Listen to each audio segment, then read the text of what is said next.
আসসালামু আলাইকুম ladies and gentleman. নিশ্চয়ই ভালো আছেন আপনারা সবাই। আচ্ছা, আপনারা নিশ্চয়ই ভালো আছেন আপনারা সবাই। Thank you so much for waiting. Lots of stuff. প্রথমেই বলে রাখি যে আপনার ভারতের রাফায়েলে চলছে শনির দশা। আরো একটি রাফায়েল ভূপাতিত হয়েছে, অর্থাৎ ধ্বংস হয়েছে আপনার উঠতে গিয়ে। মানে ডানা জনেও মেলতেই পারতেছে না ভারতীয় বিমান বাহিনীর কোনো ধরনের এয়ারপ্লেন। আপনি দেখেছেন দুবাই এয়ার শোতে তেজাসের অবস্থা কতটা বিপদগ্রস্ত ছিল। সেই জায়গা থেকে তেজাস উঠে আসছে এবং তেজাসের ভবিষ্যৎ অন্ধকার মক্তব্যে পড়েছে। মোটামুটি অলরেডি গড়তে চলে গেছে তেজাস। এখন ফ্রান্সের অত্যাধুনিক এই আপনার এই 7th জেনারেশনের এই এয়ারক্রাফটের দুর্দশা বুঝতেছি না। সমস্যা কোন জায়গাতে? ভারতে আসলে, ভারতের আকাশে আসলে, বিজেপি আর আরএসএস এর উগ্রবাদীদের আকাশে আসলে সবারই কি একই সমস্যা হয় কিনা?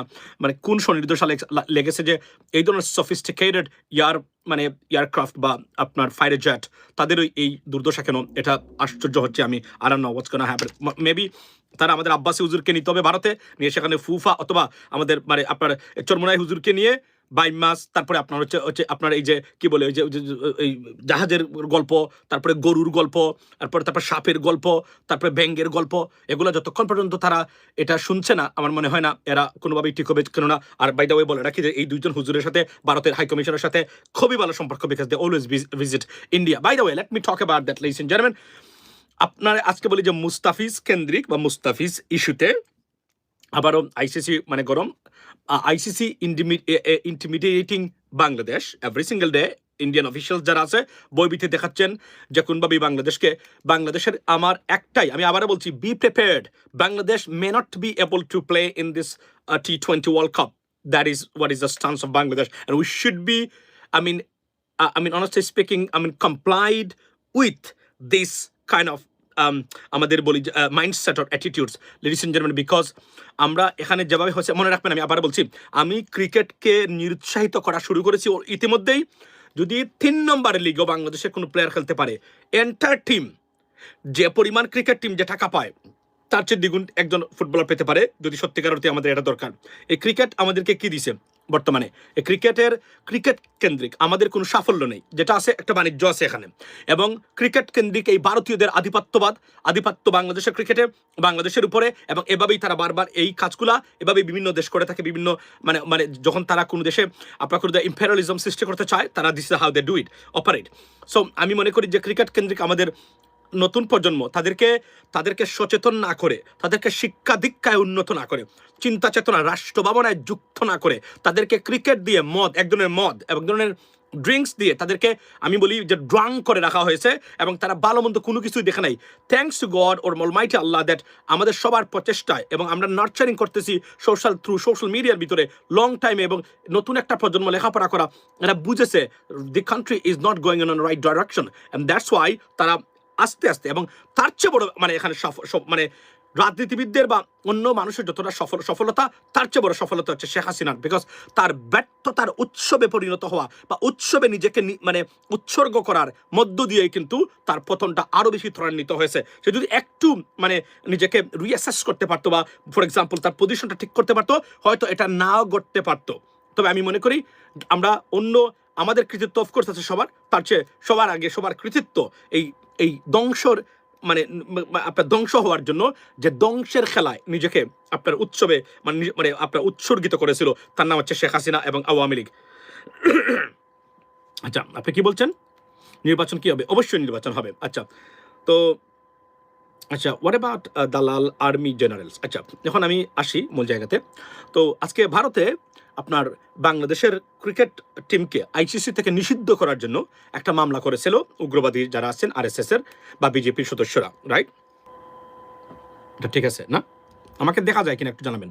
তো ভারতের আরএসএস এর উগ্রবাদী আছে, সেটা ভারতের যে কোনো হাইকোর্ট বা কোর্ট তারা এটাকে রিজেক্ট করে দিয়েছে, লেডিস এন্ড জেন্টলম্যান। তবে এখানে আমি একটা গুরুত্বপূর্ণ জিনিস আজকে আলোচনা করতে চাই আপনাদের সাথে, যে আমি আসলে খুবই ক্ষুব্ধ, আমি খুব অ্যাংরি আপনার এই কিসের উপরে, এই আমাদের রাজনীতিবিদদের উপরে। আপনি জানেন যে আমি যথেষ্ট পরিমাণ শালীনতা বজায় রাখার চেষ্টা করি, ইনফ্যাক্ট আমি চাই না রাজনীতিবিদরা তাদেরকে কটাক্ষ করে মারাত্মকভাবে কথা বলতে, but to be honest with you guys, they deserve it. তারা ভালো কথা তাদেরকে বলার 95% পলিটিশিয়ানসদেরকে আমাদের কোনো সুযোগই নাই, সরি টু সে দ্যাট, আমাদের মতো মানুষ যারা আছেন তাদের। আমি গতকাল থেকে একটা জিনিস খেয়াল করেছি, আপনি দেখেন কি দুর্ভাগ্য, কি ধরনের অপপ্রচার, কি ধরনের মূর্খ, কি ধরনের কপাল পোড়া, কি ধরনের মানে অপদার্থ লোক হতে পারে, এবং এই রাজনীতিবিদরা এই পয়জন আমাদের সমাজে ছড়িয়ে দিয়েছে। আপনি দেখেন আমরা 54 বছর হয়েছে মানে স্বাধীনতা পেয়েছি, রাইট? আমাদের একটা রাজনৈতিক ইনস্টিটিউশন মানে পাবলিক প্রতিষ্ঠান যেভাবে আমেরিকাতে আছে, ব্রিটেনে আছে, দাঁড় করাতে পারে না সব রাজনীতিবিদরা। তারা মনের মাধুরী মিশিয়ে প্রত্যেকটা প্রতিষ্ঠান যে মানুষের পক্ষে কাজ করবে ধ্বংস করেছে। এবং এই সরকার ক্ষমতায় আসার পরে তারা সবার আগে, আমরা বলছিলাম এবং আমি আপনাদেরকে বলি, আমি গর্ব করতে পারি আমার এই বিষয়গুলো নিয়ে, প্রবাসীদের অধিকার নিয়ে যত আলোচনা হয় এগুলো আমি 8 বছর আগে শুরু করেছিলাম। এবং সম্প্রতি আমরা দুবাই এম্বাসি আমাদেরকে পুরস্কৃত করেছে, রেমিটেন্স ফাইটার্স অফ বাংলাদেশ। আমরা যে এই কণ্ঠস্বরটা তুলেছিলাম তারা জেনেছেন, বুঝেছেন এবং তাদেরকে সার্টিফিকেট দিয়েছেন। আমি আপনাদেরকে ভিডিওটা দেখাচ্ছি, ভিডিওটা আমি দিব আগামীকালকের ভিতরেই, আপনারা দেখবেন। Certificate show remittance fighters of Bangladesh, যেটা আমি একটা প্রতিষ্ঠাতা সভাপতি, বাট এভাবে বলা ঠিক না, মানে আমরা করেছিলাম, যদিও এটা মানে এক ধরনের বলতে গেলে স্থবির হয়ে আছে শুধু আমার কারণে। বাকি যারা আছে তারা চেষ্টার কোনো কমতি ছিল না, তারা আশা করেছে। তবে এটা আমি বলে আপনাদেরকে বলছি, আমি যে আশা করেছিলাম বা আমরা যে আশা করেছিলাম রাজনীতিবিদদের শুভবুদ্ধির উদয় হবে এবং তারা নিজেকে পরিবর্তন করবেন, I am not happy with that. এবং আমি মনে করি আমাদের প্রবাসীদেরকে ঐক্যবদ্ধ থাকতেই হবে। দেয়ারফর এটার কাজ দ্বিগুণ গতিতে শুরু হবে কিছুদিনের ভিতরে ইনশাল্লাহ। কেননা প্রবাসীদের ছাড়া এ দেশকে আর কোনোভাবে ঠিক করা যাবে না। রাজনীতিবিদরা ফেল করেছেন, তাদের চরিত্রের বিন্দুমাত্র কোনো পরিবর্তন হয় নাই, বরং তারা দ্বিগুণ স্টাইলে কেউ কেউ মানে শেখ হাসিনার হাইনা হওয়ার চেষ্টা করে যাচ্ছেন অনবরত। আমি আজকে একটা পোস্ট দিয়েছি ফেসবুকে, আপনারা দেখেছেন, আমার 29 লক্ষ টাকা এখনো ব্যাংকে আটকানো। আমাদের এই 29 লক্ষ টাকা আমি আমার ক্ষমতায় মানে আমার কানেকশনের কারণে আমি কিছু টাকা উদ্ধার করেছি, মানে মানে আপনার ICBL Islamic social Islamic bank, যেটা এটাতে আপনাদেরকে আমি বলি, আমি ঋণ খেলাপি আপনাদের নেতা যারা আছেন, আমি আপনাদেরকে বলছি, আপনাদেরকে আমি হারামজাদা বলেই বলি, হারামজাদারা MP হন, কিন্তু আমার টাকাগুলা আমি পাবো কিভাবে? GM কাদের দেশ আগে ভালো ছিল, আমার এই টাকাগুলা, আমাদের এই টাকাগুলা, আমরা প্রবাসী, আমাদের প্রবাসী টাকা এগুলা আজকে এতটা বছর এতটা দিন ধরে আজকে প্রায় এই সরকার মানে মানে আসার আগ থেকেই মানে পর থেকেই এটা একদম বন্ধ হয়ে গেছে। কেননা মানে এর আগ থেকেই এটা মানে ব্যাংক ছিল রুগ্ন, টাকা দেওয়া বন্ধ করেছে। এই সরকার আসার পর এটাকে ম্যানেজমেন্টে নিয়েছেন, টাকা 2 লক্ষ টাকা করে দেয়, মানে তাও দিয়ে আসছে মাসে মাসে, কিন্তু কতদিন এটা লাগবে? আমি বলছি MP হন, আরাম যাদারা, আমাদের টাকাগুলো আমরা কিভাবে পাবো? তোরা যে ঋণ খেলাপিরা MP হতে চাস, ভালো জিনিস, বা লোন ডিফল্টার, বা আপনি যদি বলি যাদের লোন আছে, আমাদের টাকাগুলা কারা দিবে? তোরা যে টাকা নিছস, এখন যে MP হয়ে কি তোরা মনে করছ আমাদের টাকা দেওয়ার ব্যবস্থা করবে? না আরামজাদারা, না না না না না না। তোরা আগে তোদের টাকা যেভাবে আইনের মাধ্যমে ভিতরে থাকা যায় সেগুলাকে রিসাফল করা, পুনঃতফসিল করা, আইন আনবে, লবিং করবে, যে ধরেন 500 700 800 কোটি টাকা, 1000 2000 কোটি টাকা তোরা মেরে বসে এই টাকা দিয়ে মানে 50 কোটি টাকা ঘুষ দিবে মন্ত্রীর PSকে, তারা মানে আরো মানে নেটওয়ার্ক করে ঘুষ দিয়ে তারা আবার পুনঃতফসিলের সিদ্ধান্ত অর্থ মন্ত্রণালয় থেকে আনবে, এনে এই টাকা দিয়ে আমাদের কই তেল দিয়ে কই বাঁচবে? তো আমাদের টাকা গেল কোথায়? আমি GM কাদেরকে বলছি, গতকালকে বলেছে দেশ ভালো ছিল। এ হারামজাদা, এদেশ ভালো কিভাবে চললো? এদেশের তো তোরা খালি কয়েকটা উন্নয়ন প্রকল্প দেখাইছিস, গুণগত কোনো পরিবর্তন হয়েছে?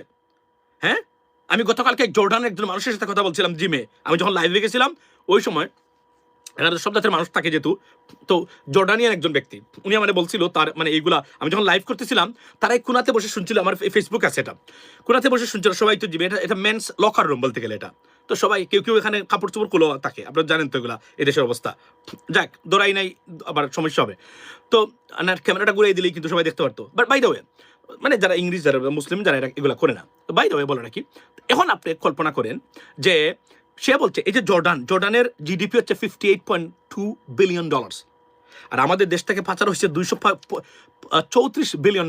তাকে যখন আমি এটা বলেছি, he is a scholar, right? This guy is a scholar, he works for a development company like international organization. So Jordan গভর্নমেন্টের পক্ষ থেকে উনি যখন $235 বিলিয়ন এটা শুনছে, তো মনে গেছে জর্ডানের GDP হচ্ছে 254 আপনার 54 বলে গেলাম আপনার $1 বিলিয়ন। সে কল্পনা করতে পারে না যে বলে Bangladesh is so rich, They have that amount of money? I say, yes. You can't imagine that. আমি বললাম প্রবাসীরা আমাদের যে প্রবাসী আছে কই ইয়ে I saw Jordanian people, Bangladeshi people in Jordan. I think there are some people in Jordan too, maybe. I think women particularly, আমরা বললো তারা যে আমাদের বাংলাদেশি শ্রমিক আছে, সে দেখেছে তারা কাজ করে। আপনি কল্পনা করেন, সে বলেছে Bangladesh has got that amount of money? I said, yeah, Bangladesh, we have got that, I mean more than that. We're supposed to be better than in Malaysia because we have this perspectiveness, but because of the corrupt politicians, তারপরে উনি তার বক্তব্য দিল যেগুলা উনি মানে of the camera বলছে, কেননা তো এখানে কিং আবদুল্লাহর দেশ, এটা কিছু হলে আবার সমস্যা হবে। তো আমি এখানে আপনাদেরকে বলি, তে আমরা আমাদের টাকাগুলা তোরা কারা দিবি বল? আমি আপনাদেরকে অনুরোধ করে গেলাম, ঋণ খেলাপিদের ব্যাংকের লোন আছে, এই চোরদেরকে কেউ ভোট দিবেন না, সে যেই হোক না কেন। এরা চোর, সারা জীবন চুরি করবে। আপনি দেখেন, আমি নাম বলতে চাচ্ছি না, একজন এমপি প্রার্থী এবার দেখলাম, আমি এখানে আসছিলাম, আমি যাইও না তার মিটিংয়ে, বাপসাপ এমন মানে কত, কিন্তু এখন দেখলাম ওনার বাপসাপ কত জানেন? কারণ সম্পূর্ণ ব্যাংকের উপরে। ওনার 33 লক্ষ টাকা বাৎসরিক আয়, কিন্তু ব্যাংকের লোন 500 কোটি টাকা। কোথা থেকে টাকাগুলো আসলো? মানে তার বুঝেছেন আপনি, তার বিজনেস ক্লাসে ফ্লাইট যে করে উনি, ফ্লাইট যে করে, এই ফ্লাইটের টাকাটা কোথা থেকে? আমাদের টাকা, আমার যে টাকা আটকানো আছে সেই টাকা দিয়ে ব্যাংক মানে আপনার বিজনেস ক্লাসে যায়, আর আমাদের টাকা এখানে আটকানো আছে। এই চুরদেরকে কেউ ভোট দিবেন না। 10টা বছর ধরে আমরা সংগ্রাম করতেছি সুশাসনের জন্য এবং বাংলাদেশের মানুষের জন্য অফুরন্ত সুযোগ, এমন নজিরবিহীন অপরচুনিটি, ফিক্স দ্য কান্ট্রি। রাজনীতিবিদদের লাগাম টেনে ধরা, এদেরকে মানে চেক অ্যান্ড ব্যালেন্স অ্যান্ড অ্যাকাউন্টেবিলিটির আওতায় আনার অফুরন্ত সুযোগ আমাদেরকে সৃষ্টি করে দিয়েছে এই জুলাই অভ্যুত্থান। এখন এটা নিয়ে অপপ্রচার বলে এটা হানা, এবং বড় বড় দল ইচ্ছাকৃতভাবে তারা নার পক্ষে দিয়ে তাদের যে মানে আবাল মূর্খ অপদার্থ শ্রেণী যতটা আছে ওই যে গ্রামের, মানে আপনার বিভিন্ন দলের যে আছে, শিক্ষিত মানুষ একটু দূরে আছে, তারা কি বলে জানেন? আমরা নাতে ভোট দিব। আমার এখানে এসব তর্ক করতেছে, এখানে আমি তো নিতে পারতেছি না এগুলা। জিএম কাদের বললো না, নার পক্ষে ভোট দেন, নার পক্ষে ভোট দেন। এ লোক এখনো ভাগ্য ভালো, এ লোক এখনো বাহিরে আছে, জেলে থাকার কথা, খুন খারাপি, গুম খুন লুটপাট, দেশ ধ্বংসের ষড়যন্ত্র থেকে কিভাবে মুক্তি পেল? এটা আমার দেখা, আমি জানতে চাই সরকারের কাছে। It is unbelievable. এই লোক এখনো বাহিরে কিভাবে, এই দালাল, ভারতীয় দালাল এখনো বাহিরে কিভাবে থাকে? It's unbelievable. এই লোক বলে এখানে হানার মানে, আমি বলছি আপনি জামাতকে ভোট দেন, বিএনপিকে দেন, বিএনপিকে তুলুদুলু করে দেন, জামাতকে তুলুদুলু করে দেন, no problem, it's a right, it's a democracy. কিন্তু হা এবং নার ক্ষেত্রে আপনি কিভাবে আমাকে বলে কি এটা গণতন্ত্র, তাহলে আপনি ফেসিস্ট হয়ে গেছেন। আমি কিভাবে ফেসিস্ট ছিলাম ভাই? এটা আপনার দেশের অস্তিত্ব নির্ভর করে, এখানে তো কোনো নিয়ম উচিত ছিল না হানা ভোট দেওয়া, কিন্তু মানে বিএনপি বা অন্যান্য রাজনৈতিক দলের কারণে বাধ্য হয়েছে সরকার এটা করতে, তারা মানবে না। আর না হলে তো এটা স্বতঃস্ফূর্তভাবে বাইপার্টিজান সিস্টেমে এবং মানে এটা তো অ্যাপ্রুভাল হওয়ার কথা, কেন পেল না? এটা এই জন্য পেল না যে এটা না বুঝে এটা নাকি জামাত জিতে। এখানে জামাত কিভাবে জিতলো? জামাত কিভাবে জিতে হানাতে? আমি বুঝলাম না। 39% খাড়া, এটা আশ্চর্য ঘটনা। এখানে কি বলছে? নাম্বার 1, 2বারের বেশি কেউ থাকতে পারবে না ক্ষমতায়। আপনি দেখেন, মানে রাষ্ট্রপ্রধান হিসাবে নির্বাচন কমিশন সংস্কার, জুডিশিয়ারি সংস্কার, আপনার অ্যান্টি কারাপশন বিল সংস্কার, বাকি যে যত জিনিসগুলো আছে, সিরিয়াসলি এটার জন্য আপনি যদি এটা দুই ফেল করে, আমি বলবো আপনার 1 মাস মাতম করবেন, কান্নাকাটি করবেন, আপনার সন্তানের জন্য, আপনার জন্য না। আমাদের তো কিছু না, আমরা এগুলোর জন্য কান্নাকাটি মানে করেছি এই 10টা বছর ধরে। এখন এসে কি বলে জানেন? Love is power, love is power. এখানে আমি আপনাদেরকে বলি, আচ্ছা শেফুদা ভয়েস রেকর্ড দিয়া কিছুদিন আগে আমার গালিগালাজ করছে, আচ্ছা অসুবিধা নাই। তো আমি আপনাদেরকে মানে একটা জিনিস বলি, যে এই আমার এটার হার বিপক্ষে যায় কিভাবে তারা? এটা আমি দোষী কাকে জানেন? রাজনীতিবিদদের, এই রাজনৈতিক দলগুলা, তারা বলেছে কি ও জামাতের পক্ষে যায়, এবং এই মূর্খরা তাকে প্রবাসে, দেখেন আপনি প্রবাসে তাকে জঙ্গলের ভিতরে কাজ করে আজকে 10 বছর ধরে, বউ বাচ্চাকে বাংলাদেশে রেখেন, তারপরে বলে আমি হায়ের বিপক্ষে, আমি নায়ের পক্ষে। কত বড় কপাল পোড়া, কত বড় প্রতারক তার সন্তানের সাথে। আমাকে কল্পনা করেন, এটা কিসের জন্য? এটা কিসের জন্য দেখাই আপনাদেরকে। আসুন, কেন হ্যাঁ জিততে হবে আপনাদেরকে আমি, আসুন আমি আবার বলছি, দুর্ভাগ্যজনক হলো সত্য, politicians, 90% politicians, your enemies, they are your enemy, your kids, your generation's enemy. আমি বলে আসছি অনেকদিন থেকে, এরা দুর্বৃত্ত, এরা ভয়ঙ্কর দেশ বিরোধী, দেশের মানুষ বিরোধী। এরা দেশের মানুষের জন্য রাজনীতি করে না, কখনোই করে নাই। আমরা দেখেছি করলে 54 বছর পরেও এদেশে। আর চিকিৎসা ব্যবস্থার অবস্থা দেখেছেন আপনি? আমার ভাই, আমাদের তো ওনার চিকিৎসার জন্য টাকার কোনো অভাব ছিল না। কোথায় যাব, কোথায় ভর্তি করব, কি করব খুঁজে পাচ্ছিলাম না। মানে একটা অবস্থা, এটা তো ভয়ঙ্কর অবস্থা চিকিৎসার মানে ক্ষেত্রে, যে এটা তো ভয়ঙ্কর অবস্থা। আজকে 54 বছরে দেশের চিকিৎসা ব্যবস্থার বেহাল দশা। হায় হায়, আপনি দেখেছেন গতকালকে উসমানীতে স্বজনরা মানে রুগীর স্বজনরা ডাক্তারদের সাথে মারামারি করেছে কয়েকদিন আগেই, 2 দিন আগে আপনি দেখলেন, প্রায় সময় এই ঘটনা ঘটে, অপচিকিৎসা হচ্ছে। এই সেক্টরটাতে যে পরিমাণ সন্ত্রাসী হয়, আর বাংলাদেশের 90% চিকিৎসক চুর, বাটপার, প্রতারক এবং বদমাইশ, লুবি, এতটা মানে নিয়ন্ত্রণহীন কোন দেশ হতে পারে এটা বাংলাদেশকে না দেখলে আপনি বিশ্বাস করতে পারবেন না। চিকিৎসার ক্ষেত্রে তা পরিবর্তন করলো কোন জায়গাতে? এখন পাসপোর্ট করতে গেলে টাকা দিতে হয়, রাইট? এয়ারপোর্টে লাগেজ কাটে, বিদেশের মানে মিশনগুলা প্রবাসীদের রক্ত চুষে খাচ্ছে, রাইট? ব্যাংকিং সেক্টর মুখ তুবড়ে পড়েছে, লুটপাট করেছে তারা। আপনি একটা চাকরি পেলেও আপনি যদি কোনোভাবে মানে টিকে যান, তাও আপনাকে ভাইভাতে ঘুষ না দিলে আপনার চাকরি হবে না, রাইট? প্রমোশন পেতে গেলে আপনাকে চাকরি মানে দিতে হয়। বেসরকারি শিক্ষকদের পেনশনের ব্যাপারটা, পেনশন আটকে রেখে বছরের পর বছর, এটা কোন দেশে আছে পৃথিবীতে? আপনি আমার বলেন, এ দেশ ঠিক করেছে কোন হারামজাদা বলে? এ দেশ নাকি মানে উন্নয়নের মহার ছিল, এই যে